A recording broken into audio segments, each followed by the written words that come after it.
નમસ્કાર મિત્રો, સાંજનું ભોજન લઈને શિહોરથી જસાભાઈ પરમાર આવેલ છે આપણા 40 દિવ્યાંગો માટે. તે બદલ સંસ્થા તેમનો ખૂબ ખૂબ આભાર માને છે. કેશવભાઈ શબ્દ.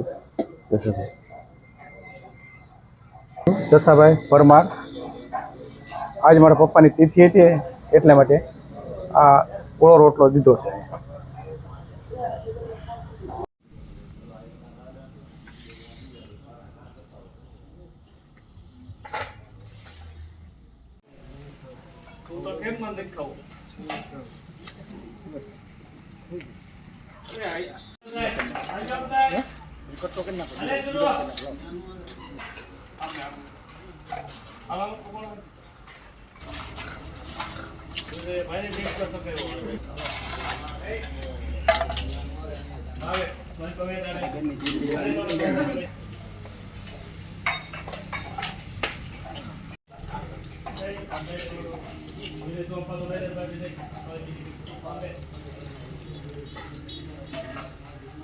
I